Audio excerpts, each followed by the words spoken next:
What is going on, everyone? It's Ultimate Spy 53 here, and welcome back to reacting to bad reviews on good movies. This will be episode 2, and today I'm going to be looking at some terrible reviews on first phase of the Marvel Cinematic Universe. So I'm going to start with Iron Man 1. So the first one says, mediocre plot, poor acting, too much sex for a movie aiming at young people. This is just the title of it. And they said, this is targeted for young people as well as adults, but it has scenes that are completely inappropriate for young teenagers. Okay. I was hoping for an enjoyable hero movie like Batman Begins, but instead it started with a bedroom sex scene only masked by a sheet. This is wrong-headed for a teen movie. Then they made repeated reference to him having sex with journalists, again appropriate for movie targeted teens. Then Donnie's acting was lame. Okay, I'm Iron Man. I'm the Iron Man. What a dumb ending. Nothing like Batman Begins, which drew me into the character, or the more plausible technologies used. Some of the special effects were fun, but had far too much stupid stuff like he crash landed in the desert from like 3,000 feet and didn't get hurt, or he had icing problems at 8,000 feet where the icing does not occur. It occurs where there is moisture in the clouds, or Downey builds this high-tech robot suit in a cave without his character's finding out what he's doing. Oh, that's really stupid. Oh my god. Everything wrong with Iron Man then, huh? Just, oh my goodness. People think that movies are so stupid with this kind of thing. Alright, the next one, I'm just gonna do 5. I think the new format with the series will be, I'll do 5 reviews per movie. I think it's better that way. They said Ironhead tells kids to have sex with Rangers. Ironhead only has great special effects. This film has a weak script. For example, Robert Downey Jr. leaves secret robots, plans, and later parts out in the open for the pursuing enemy to find. His assistant Gwyneth Paltrow threatens to quit when he said he's violent to stop the bad guys who are killing innocent people. I would still have given 3 stars for the great special effects, except the film tells teenagers and children we know who are watching to have sex with strangers. Robert Downey Jr. has sex with a woman who he has just met that afternoon, who he does not know, on top of one another, in bed, in the middle of the night, with Robert Jr. in the process of undressing. The film was accompanied by children's comic books, little kid-sized Halloween costumes, and Ironhead action figures showing younger children who are targeted. But what boy would not be thrilled to see a flying robot suit? I am sure we will see Robert Downey Jr. promoting potential or immortality in Ironhead 2. Nowhere do we see Robert Downey Jr. show a change of heart. He fights the bad guys only because they attack him first. Real heroes do not make comic book hero films for kids that glorify having sex outside of marriage with people who you do not know. Oh, come on. It's not just about the sex. I mean, it's a sex involved, but it's not that.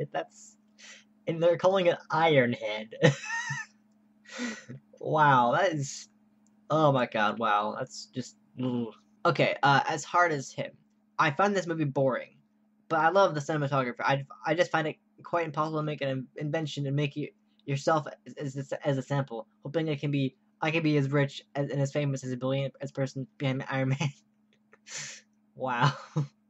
Boring, huh? Okay. Terrible movie. Literally one of the worst movies I've seen. Glad Robert is sober. He was a better actor when he was on drugs. Thumbs way down. The popularity of this movie shows how boring America really is. We all psyched for making this the top grossing movie of all time. It's like as bad as a bad movie. Robert, start taking drugs again. You need it. Wow, that sucks. Okay, I'll do one more. Boring as hell. That's the title of the review. They said, I waited so long to see this film, and when I got to see it on DVD, it was by far the worst movie I saw that year. The reviewers make this movie overrated. It's so stupid. You even might get distracted by Robert's drug crack eyes. It was so bad. My little brother and mom walk out of the living room to see something else. I felt so embarrassed that happened. Oh, and it's something like the cartoon, and Robert is too damn short to play such a tall man. It's ridiculous. Oh, come, he's the best part of the MCU. Seriously, he's awesome. I mean, he's Iron Man. Come on, he's perfect. There is no action at all, only at the end, and it still sucks. There is so much talking about crap no one cares about, and Robert trying to make the audience laugh with his corny, boring jokes, and it's very long. So get ready to kill yourself at the end. So no, I will not be seeing part 2 if I want to see a crackhead, I'll just walk down my neighborhood. Oh my god. She's saying that Robert Jr. was not the right choice for Iron Man. That's unfortunate. That's really unfortunate. I'm so sorry to hear that. Okay, so this is for The Incredible Hulk, the second movie in the first phase of the Marvel movies. The title is Big Green Disaster. Oh, I mean, I did enjoy the movie, but it's not that bad. It's not that bad. People are considering this version of the Hulk to be one of the best. Not even I think they're even comparing it to the new one. So yeah, the Hulk as a character seems really intriguing. I'll admit it. I never read his comic book series, despite being obsessed with Marvel as a whole, and so I didn't know much about him other than the random times he popped up in Spider-Man or whatever. I saw bits and pieces of Ang Lee's 2003 disaster of sorts while on vacation a few years back and fell asleep. Oh, it's not that bad. I liked it. My first Hulk movie. Visually, it seemed type of organically it lacked depth. This 2008 abomination is just lacking everywhere. The visuals are cheesy and so cartoon-like that it made me literally depressed. Oh my god. I mean, you can't expect all of our superhero films to have the depth of character that Nolan or even Raimi brought to their respective franchises, but we should expect that they are visually impressive. The Incredible Hulk is just blandly created and looks so garish. The Hulk looks awful. No, actually, I resent that comment. People are actually saying that this version of the Hulk, the Edward Norton version of the Hulk, is one of the best Hulks in the Marvel movie. I mean, the one that we have now with Mark Ruffalo, he's fantastic, but like because we saw that because the Edward Norton Hulk was the first one we saw in the movies, at least in this universe, in this cinematic universe. So everyone's saying this is one of the best Hulks, and this is just ugh. Okay, yeah, Hulk seems to look awful, but the real stinker visually was a thing that comes off from Tim Roth. Seriously, that was a mess. Other than the ridiculous use of CGI, the storyline is messy and acting is terrible. It's not terrible.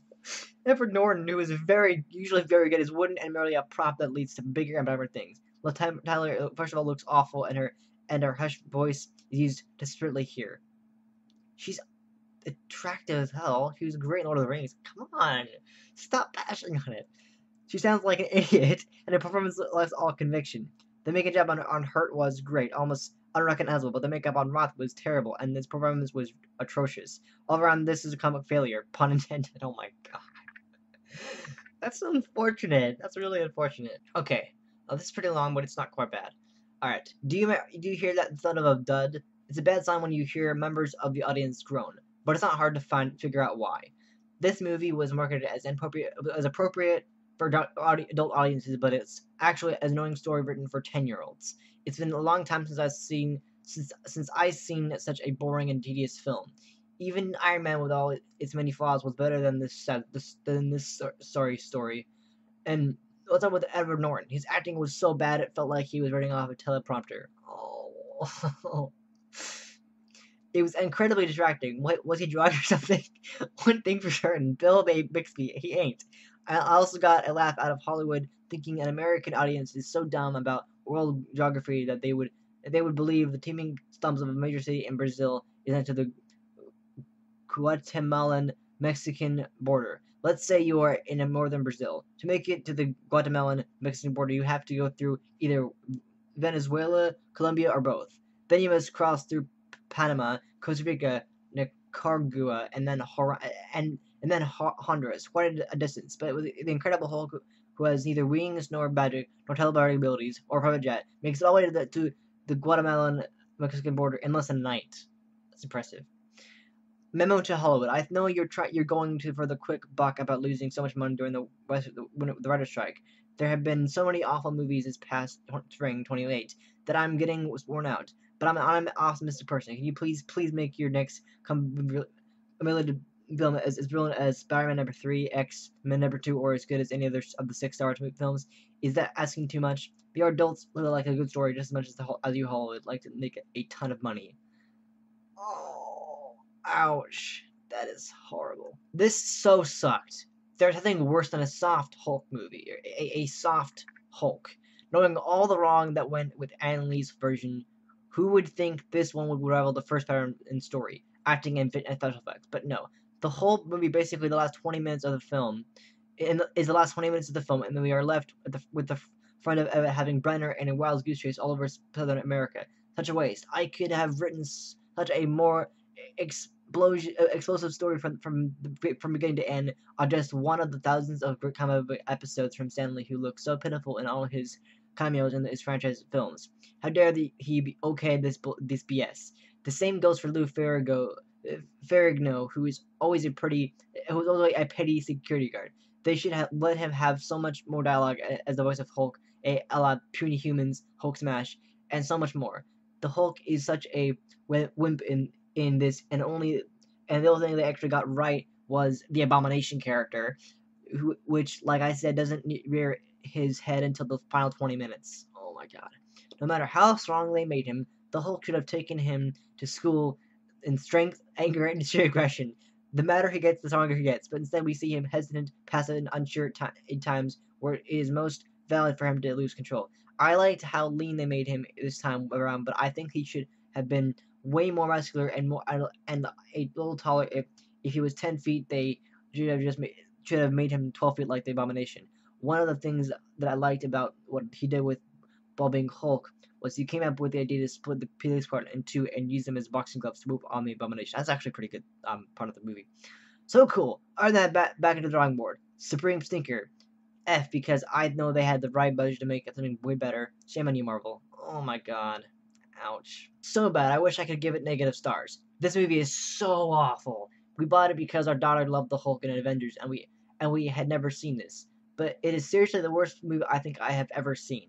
They should pay people for the time that they wasted watching it. Oh my god. It is not awful. It's beyond not awful at all. Okay. A bizarrely terrible non-entry into the MCU. I'm really sorry. I don't mean to be aggressive towards people who like this movie, but I don't want to be hyperbolic because that I expected it. But I honestly believe this is one of the worst films ever made. Oh my god. One single actor changed their facial expression the entire movie. The dialogue sounded like it was written using autocomplete. Less happened in this film than in they makes Cutoff. I don't know what that is. The character motivations were truly baffling, and there were scenes that were less than useless. I can't understand how this film got made. I've been rating film movies since 2013, and since I've seen 241 films for the first time, this has the distinction of being the fourth film out of all of them I've given 1 star. Oh my god. Okay, I'll do one more here. Do not watch this movie. It's time you'll never get back. It was the only Marvel movie I haven't seen because I have heard such awful things about it, but I decided I couldn't call myself a true fan without having seen it. I was wrong. Worst movie ever. There is no reason to ever watch this movie. It's painful and I hate it. I wish I could give it negative stars. Oh my god. The only thing good about this is that the only thing good about it is that I only rented it instead of buying it. Seriously though, not worth a minute of your time. Oh my god. Ouch, so bad. Oh my god. Alright, so this is the reviews for Iron Man 2. So the first one, the title is Totally Completely Ridiculous. Is there anybody, and by the way, this is a very long review, so bear with me. Is there anybody but me out there that found this movie utterly ridiculous? You're probably the only one. I loved it. Donnie brings good acting and character, but both eccentric and charming, which is about the only good thing I had to say about this nonsense. Did anybody on the crew that made this movie actually read any of the original Iron Man comics? Did anybody read the stories, the history, and the character background, etc.? Apparently not, because aside from taking the names from the original comic, nothing about the movie matches. In this movie, Stark makes it clearly known that he is Iron Man, while in the comics he went to incredible lengths to prevent just that. Not the least reason of which is that it would cause many of the same problems played for gags in this film. The movie is mostly action of the type that appears mostly to adolescent boys, where there is a lot of shooting and blowing up and crashing, together with a heavy close of sexy woman clad in skin-tight outfits. If anyone is interested in a plot, the nearest thing that come to that is that that Stark's Iron Man suit is stolen and uncopied. In the original comic series, it was very clearly stated that Stark had taken all kinds of precautions to prevent just that. All recorded plans, all copies of the Iron Man suit had multiple mistakes and baby traps built in to prevent anyone but Stark from making a working copy of the Iron suit. So even if something was stolen, it would not do the thieves any good. Any copies would malfunction in a variety of ways, or even blow up. I kept waiting for such fail-safe booby traps to be triggered as the military play with the Iron Man suit, but apparently the Tony Stark in this movie was not as brilliant as the one in the comic. Apparently, it never occurred to him that somebody would try to steal his work, and he needed to take steps, not only to prevent the theft, but to render the stolen items useful to the thieves. And Whiplash, who is arch villain in this movie, laughable. O'Connor he was a badass. And he appears heavily armed to be sure, but also with his entire head, neck, and upper torso naked and exposed. Any cop, any security guy with a gun and a good aim could have put a bullet between his eyes and ended the entire episode. It isn't an episode; it's a movie. And shall we mention the betrayal of Stark's best friend Rourke? Wait, does he mean Rhodey? What else do you call it when Rourke, never once trying to really find out what was wrong with his friend, marches in order Stark around, then beats him at the death, destroys his house, steals his life's work, and completely betrays any idea of friendship.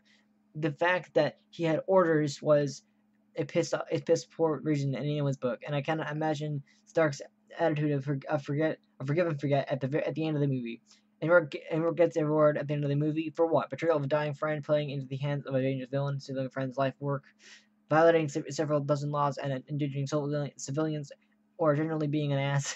And anybody who thinks that this movie's portrayal of Nick Fury or Shield is in any way accurate did not read the same comics I did. Well, I love that version of Nick Fury. And did anybody catch the finding of Thor Hammer laying in the desert after the final credits, set up for the coming Thor movie? One in which the makers probably did not read any of the core comics either. If you're a young teenager, you'll find Iron Man 2. They called it 2, Roman numeral. Iron Man 2 entertaining. If you are not, don't waste your money talking about money. Oh, that is bad. Ouch. Okay, here's another really bad one. Very, very long one, but really, really brutal one. Title is It Gets Worse Than This, but not by much. This is easily one of the worst superhero films I've seen in my life. Oh my god. It's not that. That is actually pretty awesome. Especially that scene in the movie where he suits off with the briefcase armor. That was epic. That was awesome. I love superheroes. They spell superheroes wrong. Because they're tough guys and girls who try to do the right thing no matter what. They do mess up sometimes, like Spider-Man did in the second movie, but soon they're back on their feet, sobered and ready to make their commitment again. I have to admit, this is what I liked most about the first Iron Man movie. I found flaws in it, but Tony's commitment to getting the job done and making amends for some of his past sins made the film a likable experience overall, even though the main character still has a lot of problems and has yet to overcome.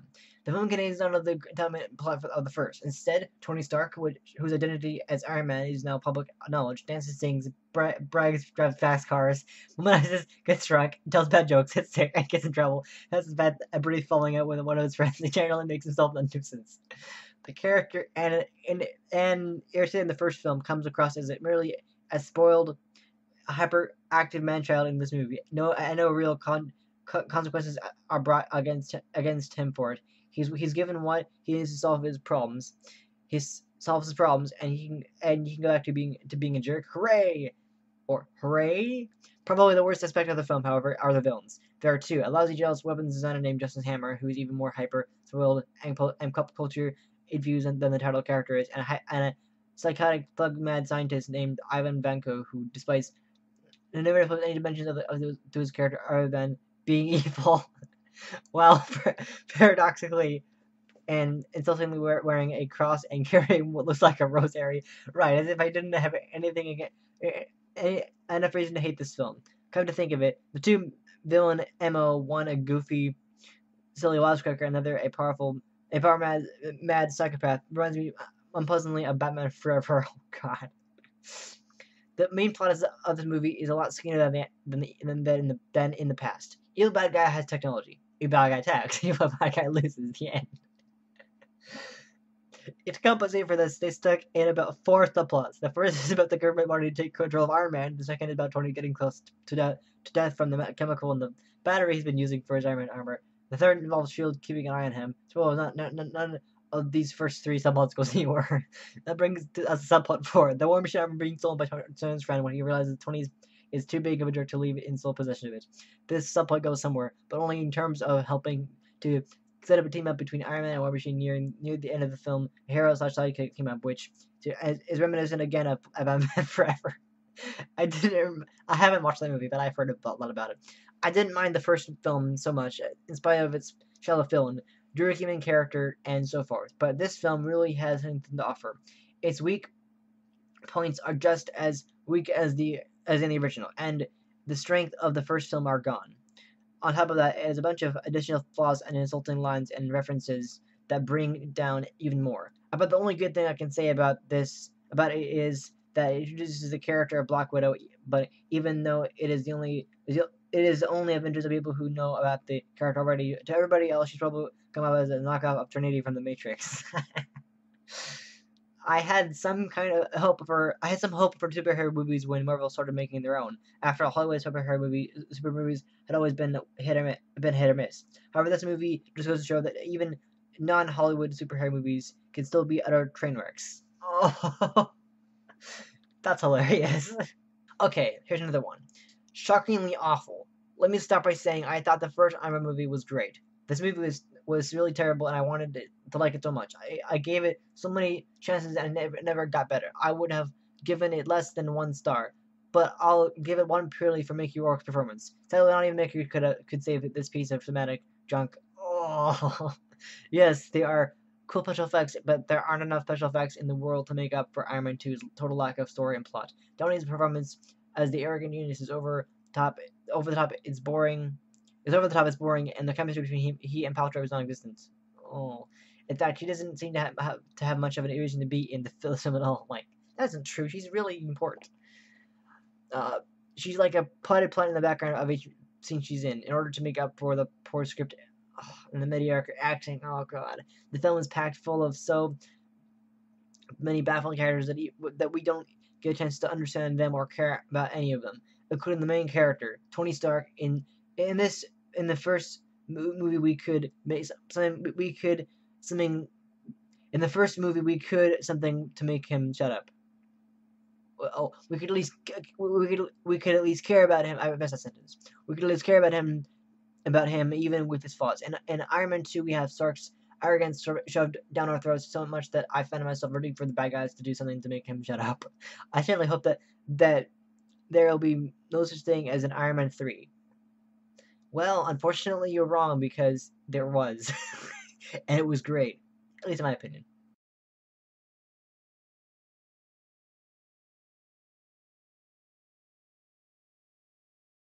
Alright, and the last review for this movie, utter garbage is the title. Iron Man 2 is ridiculously stupid movie. So what was good about the movie? I did like it. I did like the way 2 of the Iron Man suits were moving and the special effects. I have a feeling that Scarlet has a significant role in this movie as a sexy, unbeatable agent. Laughing a lot. I have seen what Hollywood did to her her moves. She didn't blink even once. Script don't allow that, because in Hollywood we have the heroes and we set in the rule.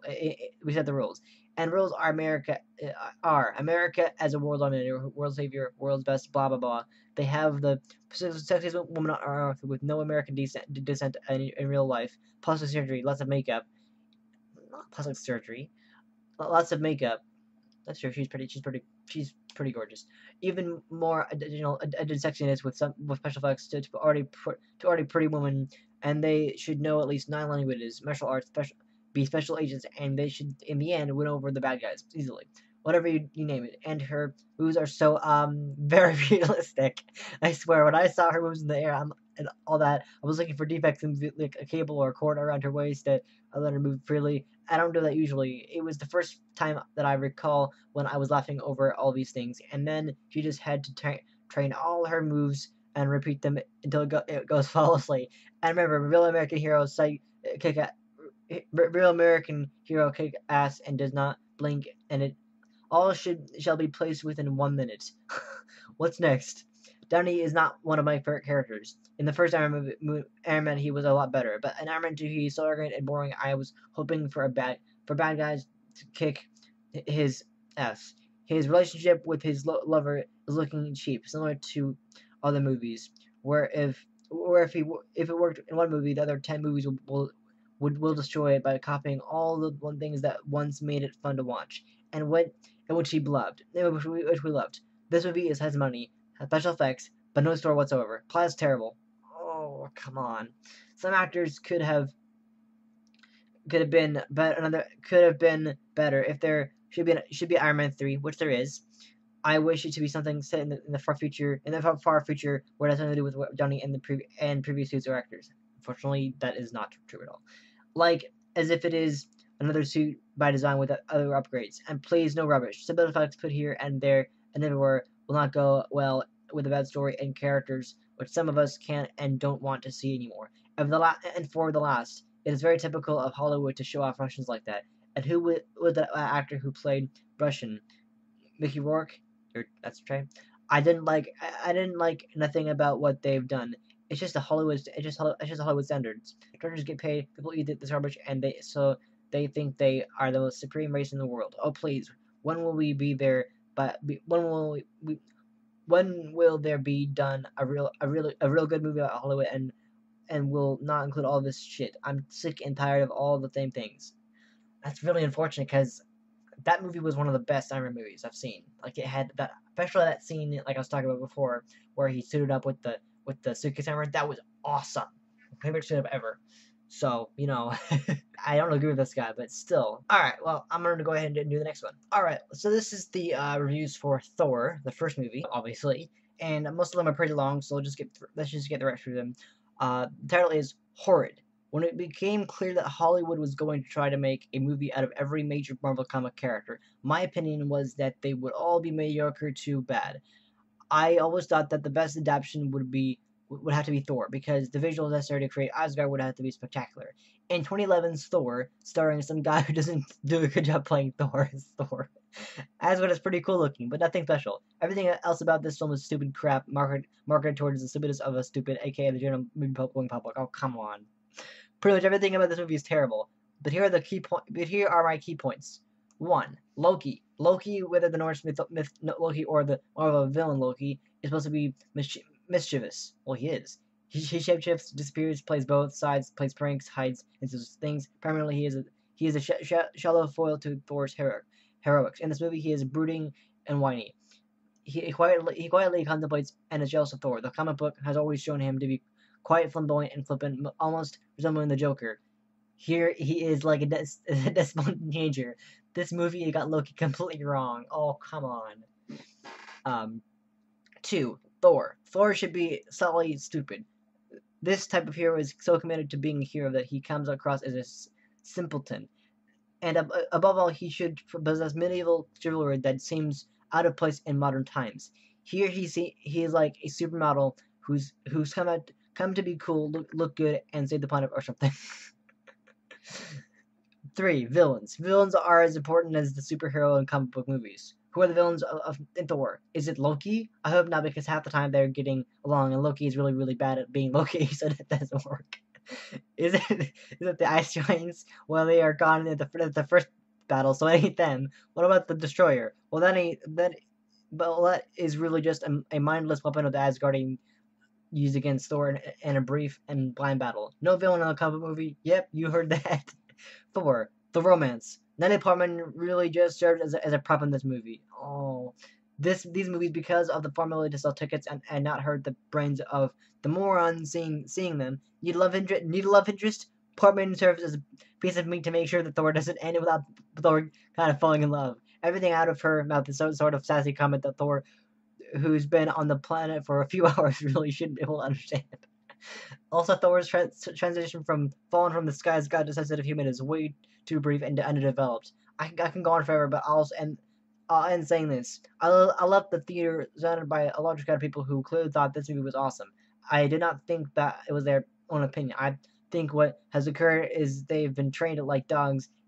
They've been trained like dogs to like just about anything that is waved in front of their faces in a familiar fashion. Oh, we had a comic book movie. Comics are familiar. I like comics. Boy, this is good. I can't wait to see Catherine. I like comics. Wow. But then again, people listen to Coldplay and vote for the Nazis. Okay. Mighty Boar, the God of Blunder. So this is a similar fashion of a comment of this comment of the review. Uh, oh, how I love this incarnation of Stan Lee and Jack Kirby's immortal Marvel hero. I have been a huge fan and collector of the Mighty Thor for many years.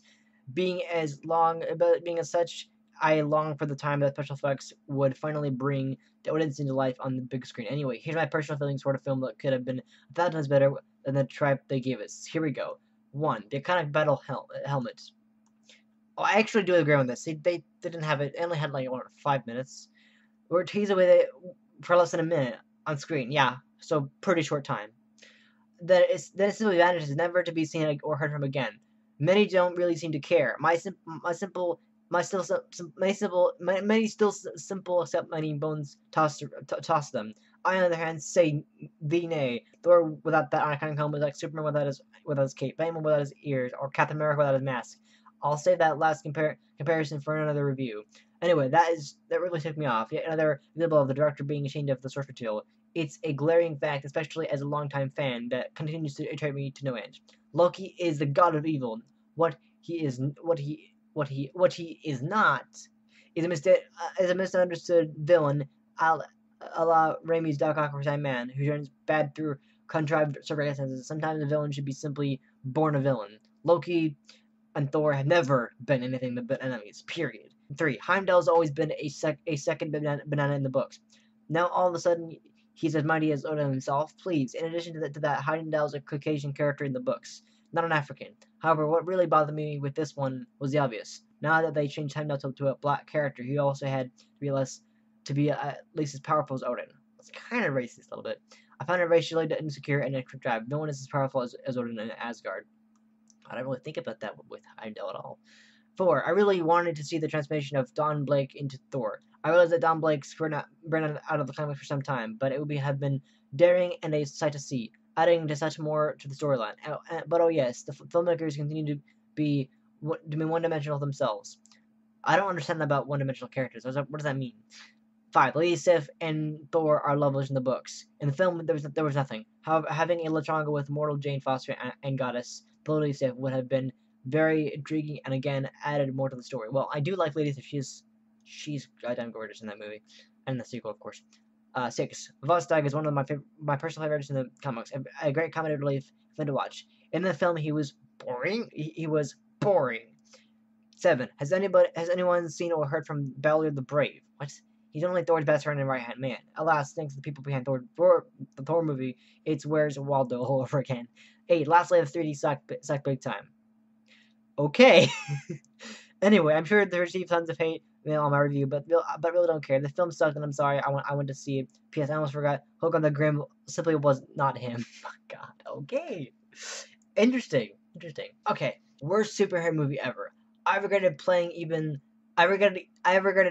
the discount price to see this movie. It disappointed me in every aspect. The action was weak and nearly non-extinct. The acting was garbage. What? Remember that line? The drink, I like it. Another. That was awesome. That was a funny line. I like the movie, really good. The acting was garbage. Setting was stupid. The setting was stupid. Asgard, as if anyone who worships the elder gods and of Father Odin, as I do, would be ashamed and disgraced by this weak display of the filmmaking. Asgard is where Thor lives, so it's okay. That's genius. Well, how would you say that? A dumb computer-generated CGI and eye candy garbage of the premium kind. This movie is just plain bad for lack of a more colorful word, and it missed the mark utterly and pathetically on all accounts, and then some. There was absolutely computer-generated. It's absolute computer-generated CGI visual eye candy garbage of the premium kind. I had to finish it in 3 cities because I couldn't get through it in one.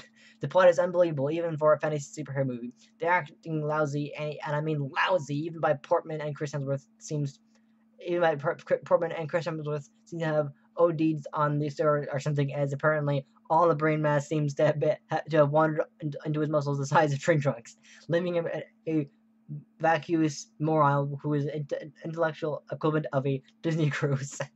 Everything in this movie is so painfully right. On formula, it makes you want to puke. I can imagine the briefing the director and writers must have had with the studio execs who were rubbing their hands with greed, ordering them to seek out high-profile stars, prominent Hopkins, and some pant-knee creamer of the season, so as to put together an ensemble for a movie they could then boost up with immense CGI shots to generate high profits at the box office. This movie was created by the marketing department. Okay, the acting wasn't just bad; it was embarrassing for everyone involved. Oh, Pepper and Hopkins must either really be hurting for money, or just like the producers must have found a very easy way to secure astronomic salary doing substandard projects. I guess $50 a year income is just not enough for Portman. The story itself is so dumb and cheeky and uninspiring, not to mention kind of comatosely boring. No twists, no surprises, intelligent conversations or thoughts. Just trite cliches and banalities delivered right on time with lousy acting and predictable all the way. Again, with the acting, it's not that bad. It's really good. The love story was dumb and totally unbelievable as well. I don't see how these people could fall in love. They never exchange or one intelligent sentence. Their conversations consist of Thor grunting a line, flexing his muscles, or reciting some dumb poetic line jumped into his face by the writers, and which I doubt Hemsworth even understands, and Portman looking all dreamy and concerned. This was like watching a bad Michael Bay ripoff. Oh my god.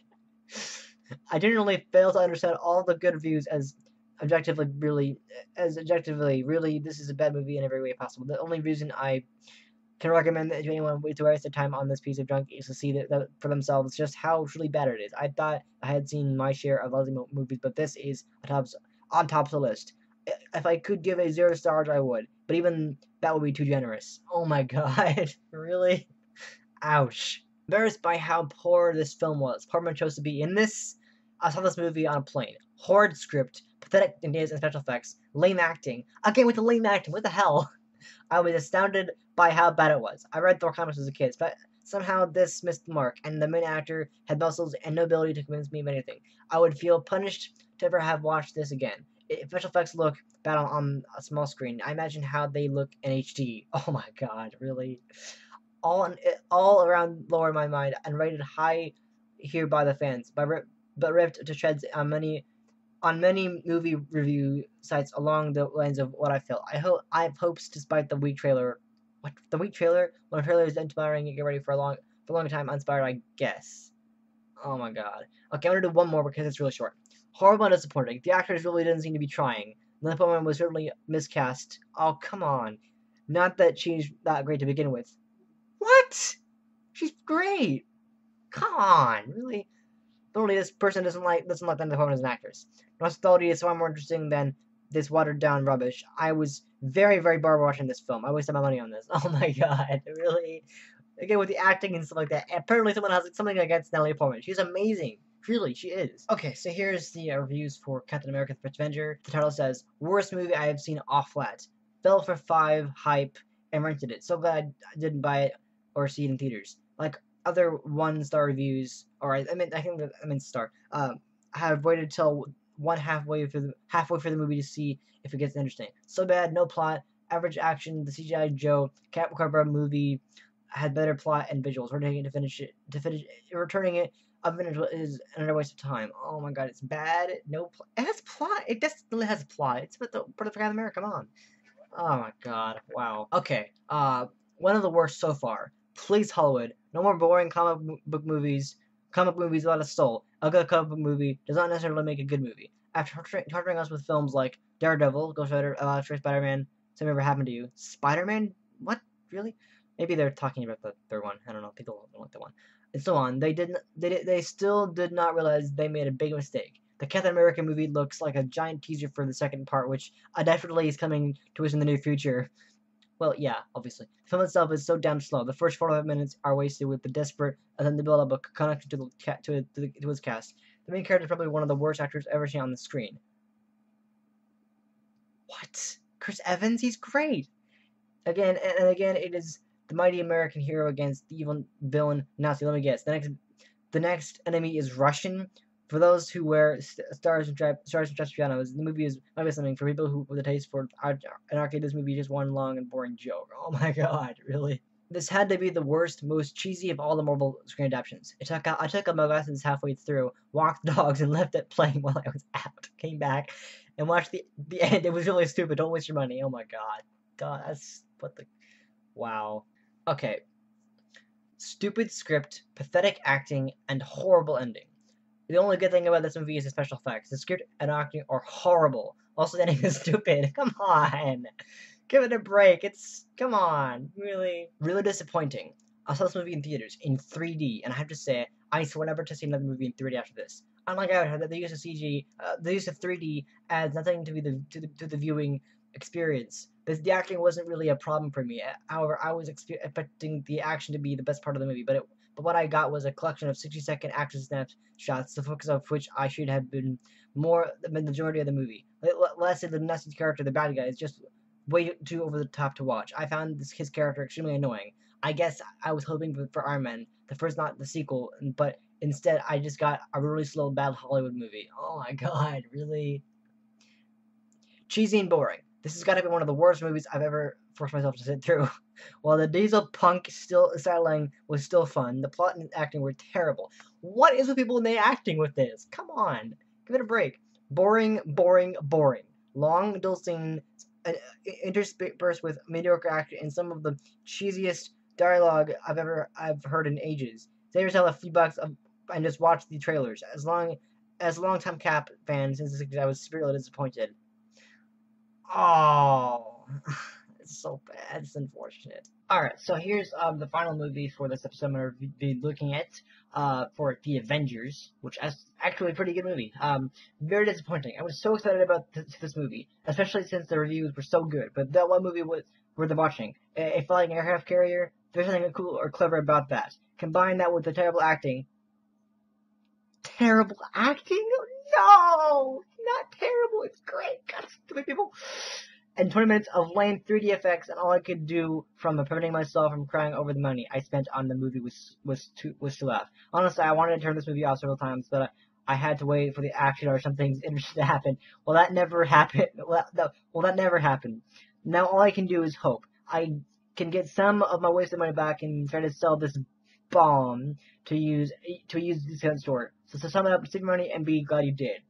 Oh God, really? Cliche. This movie was lame. Cliche scripts.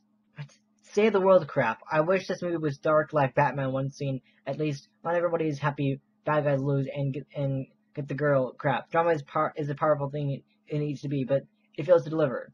A lot of things about this movie also is that it don't follow the comics. Captain America contains a new power to heart attack. I never seen that in the comics. A man is a jerk and tries to be funny. Hulk is a nice, tough love to everybody. Please. Thor has a low IQ. I have no idea what that means. Black Widow don't have supernatural powers. She relies on her martial arts and guns. Well, that's what she is. She's an assassin. She doesn't have powers. She kills more robots than the real supernatural beings. And Hawkeye is the only one I don't know. All this never seen in the comics. This movie is a disgrace. For all comic book fans, not recommended. Oh my god. That's an opinion though. This movie shits. I expected more action. It took about, I think it made that expected.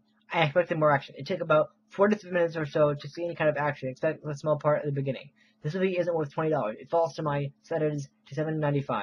The Avengers storyline is so dry I had to turn off the movie 5 times before finishing it. But that's just my opinion. It's up to you to judge the movie. I think in the future I am not going to buy reviews and purchase a movie. I have no clue how 200 plus people rate this movie if unless they were in the movie or was told to by the studio to rate it high. I would save your money and rent it at the bar box for $129. Oh my god. Okay, epic fail. Bad acting, bad CGI, bad 3D. This is the worst Marvel movie of all time. Oh my god. Cheesy. The only thing good about this movie was Iron Man. Mark Ruffalo is the worst Hulk, and the aliens on jet skis was so cheesy. It was so chessy. Sorry, I thought they were doing something weird. Loki and Thanos are the worst bad guys. Thanos is even in the movie for he's only in the movie like a minute because he's not. He's not the bad guy. And they say Green Lantern was bad. Well, this is so mind-numbing and bad. My eye were ready to bleed. If you're a 15-year-old and love Disney, this movie is free, but it is not a Marvel movie. It is a CGI fest with cheesy all over it. I give it a 0 star, but thanks to Iron Man, I give it 1 star. Blame Disney for this crap. First of all, it doesn't have back acting; it has good acting. The CGI the Hulk had the best. It was actually the best Hulk ever that they've ever had. So I'm doing myself because it's funny to look at people's reactions. The only thing about this movie, it's the worst movie of all time, and Mark Ruffalo is the worst Hulk. That's not true. Look about it as Iron Man. That is also not true. Boy, people have just opinions. My goodness, there's really. Oh my god, what is wrong with people? The Avengers, come on. Okay, well, anyway, that's all I'm gonna do for this episode. That's some pretty good ones. That's all the Phase 1 movies that in that phase I'm gonna do. I think I'll probably do Phase 2 in a few episodes. Because I don't want to make it like to the point where I kind of have the same thing over again. So I'll probably do Phase 2 in a couple weeks from now. Kind of save it for my other episodes. So this is fun. I feel some people have really strong opinions about movies. I really like. Basically, people will say I think every Marvel movie. Someone's gonna say that every Marvel movie in existence is sucky. That's just the way it is. But still, I think this is awesome. I think it's funny to see what people have an opinion on it. It's really fun. So I enjoyed this. I'm really happy I'm doing the series. Like I said before, I think 5 reviews per movie for the episode is a little better because I don't want to because there's a lot, because the problem is there's a lot of reviews that I can read. There's a lot of them. So I think I'll probably just do 5 per or if I might add a 6 or 7 if there is a really funny to read. But still, I'm the one of the series so far, and it's quite fun, even though I'm only on episode 2. Still, a lot of fun. Thank you guys so much for watching this episode of reacting to bad reviews on good movies. I hope you enjoyed it. If you did, please hit the like button. I really do appreciate the support. And if you're new to the channel, subscribe for more episodes of this series and other series that I do, as well as other content. And I'll be back next time with another episode. Alright? See ya.